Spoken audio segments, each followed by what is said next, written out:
Are you a last-minute planner who decides one morning to wake up and go to Disney?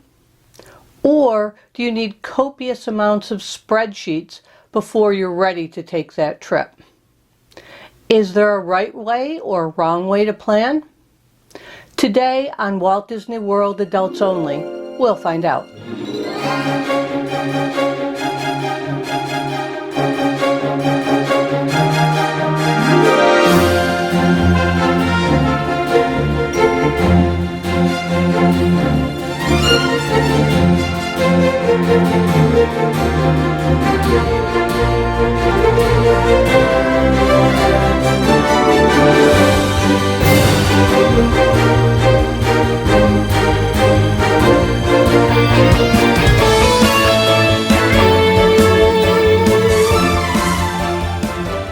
Hi, I'm Carol, and today on Walt Disney World Adults Only, we'll discuss whether there's a right way or wrong way to plan a trip to Disney. Spoiler alert, there's not. I'm limiting this discussion to US travelers because our UK cousins get different offers and trip options than we do. Hopefully they can get some ideas about creating itineraries and planners to make their trips go smoothly as well. So how do you go about planning a trip? Do you create itineraries and planners? It depends on if you live local, have an annual pass, go several times a year, or are taking that once-in-a-lifetime trip. We'll start with the basics. What everybody must do, regardless of the kind of trip they're going to take. Obviously, the first thing we must do is figure out when we're going to go. Are you limited to school vacations because you're a teacher? Do you want to avoid the preponderance of children for your adult-only trip, so you avoid school vacations? Do you fancy to go around a specific holiday like Halloween or Christmas? Are you a Run Disney fan, so you want to be there for that part of your vacation? Is there a particular festival that you just must go to? What about weather? Do you wilt in the heat?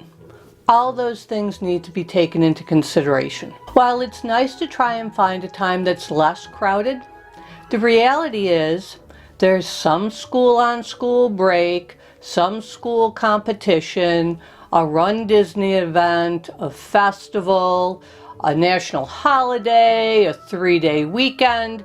So it's really hard to find a time that's really less crowded. Now there are some times that are less crowded.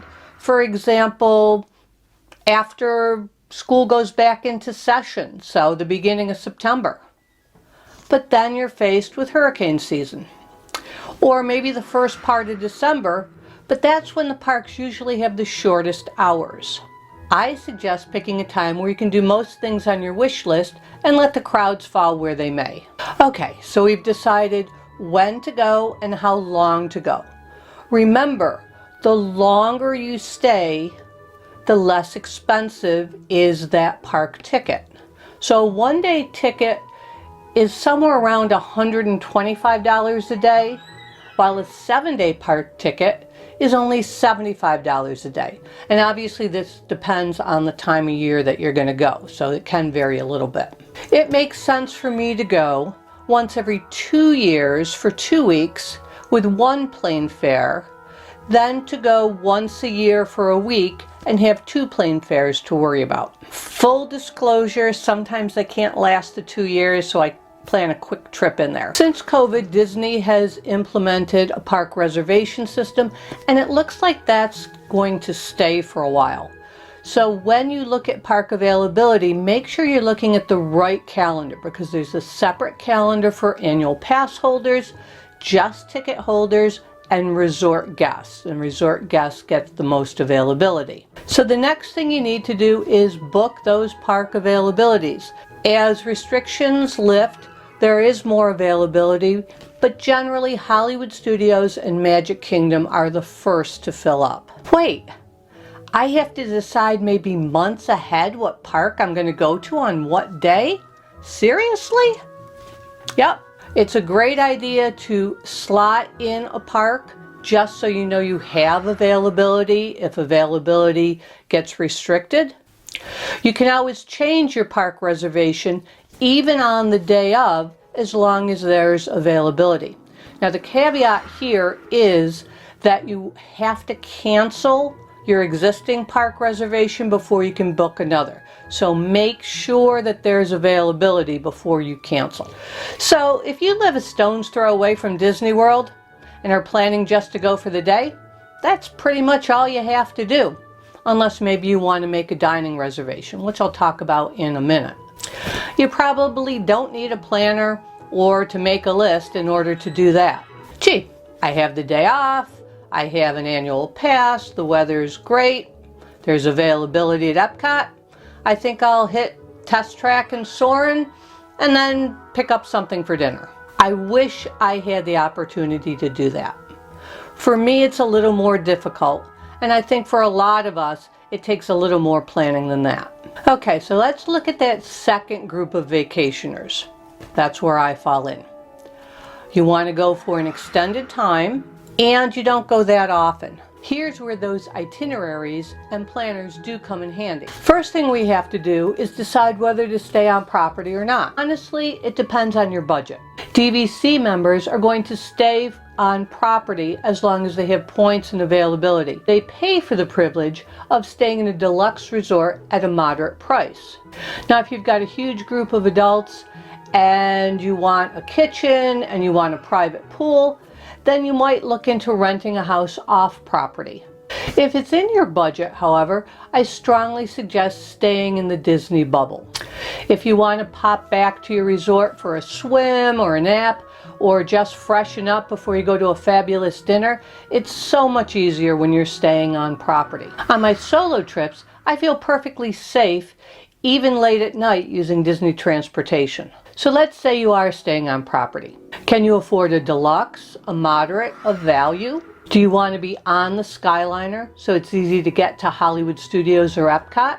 Do you want to be closer to Magic Kingdom or Animal Kingdom? Those are choices you have to make. Next, we need to check availability for your resort. If you can be flexible about the days of your vacation, try a few days earlier and a few days later. Sometimes that little tweak can save you some big bucks. Now, even if you plan on using a travel agent, you have to plan this far. Travel agents can be very useful if you don't have time to plan or you just don't want to be bothered. If you're a first-timer and overwhelmed what you've heard so far, maybe you think a travel agent is the only way to go. Calling Disney directly will give you the same prices as a travel agent. Those cast members are extremely helpful, helping you plan the perfect vacation. You can also ask for advice on our adult-only Facebook group. The link is posted below. Our members are happy to share their experiences with you. You can definitely plan a great trip without a travel agent, and honestly, unless that travel agent knows you or interviews you, they're pretty much just going to give you a generic Disney experience. Personally, my Disney vacation starts in my mind as soon as I start the planning process. I love looking at different menus, trying to figure out where I want to eat this time, and I really anticipate that advanced dining reservation day. Currently, one of the perks of staying on Disney property is that you can book your advanced dining reservations 60 days out for your entire trip, up to 10 days. If you're staying off property, you have to book them a day at a time. Now, officially, online booking starts at 6 a.m., but sometimes you get lucky and it opens up at 5:45, so I suggest trying a little bit early, especially if you have some hard-to-get reservations. At the time of this video, we have no idea of what's going to happen with Fastpasses and if they're going to return. It used to be advanced dining reservations were made 180 days out and Fastpasses could be made 60 days out. Who knows what's going to happen? So we have the dates of our trip, how long we're going to stay, our park reservations, what's left. Food, of course. Are you the type of person who has no dining plans and just stops to eat somewhere whenever you feel hungry? Or do you like one nice table service a day? Are there special restaurants that are must-do every trip? Just a hint here, I plan my dining reservations in order of difficulty, not from first to last day of my trip. I try to book those difficult reservations near the end of my trip. So what's the advantage of that? So your first day of your trip might be the 10th day of someone else's, and they've already had 10 days before to book that hard to get reservation. By booking towards the end of your trip, there are fewer people who have the ability to book on those days, and you have a better chance of getting them. I list the restaurants I want in order of difficulty and desirability and book those first. Now that means sometimes I'm jumping around the calendar, and that's okay. I find that I have better success that way, getting the ones I really want to get. If there's a restaurant I want but not at the time I want it, and you should always look for specific times. Don't just look breakfast, lunch, or dinner. I'll book it anyways, and then as I get closer to the trip, try to modify it to the time I really want. And if you really want a particular park dining reservation and you don't have a park reservation for that day, you have two options. One, if you have Park Hopper, you can hop to that park after 2 and have your late lunch or dinner reservation. If you don't have Park Hopper and you're booking 60 days out and you really get that dining reservation and that's the only day you can get it, 60 days out, you have a pretty good chance of there still being park availability for you to change which park you want to go to on that day. If you wait to the last day, that might not happen. What are other things you could have a Disney planner for? Now, I think I'm pretty Disney savvy. I've been going to the park since '72. Do not try and guess my age. So I think I have my long distance planning down until I see somebody else's itinerary or planner. And then I'm like, oh, I want to include that in mine as well. So I'm constantly updating and revising. I've seen individual planners of flight and Magic Express information. I've seen lists of quick service restaurants. I've seen lists of PhotoPass locations and what magic shots you've seen there. Can you find most of this on My Disney Experience? Absolutely. Creating all these planners takes a nebulous future trip and turns it into something more real that you believe is going to happen. Do you have to follow these itineraries you spend weeks making to the letter? Absolutely not. If something comes up that you'd rather do, go for it. It's your vacation. Organizing like this, I think, maximizes what you get to do on your vacation. Can you do it all digitally? Of course you can, and save a lot of trees in the process. But these lists and itineraries become mementos of your trip.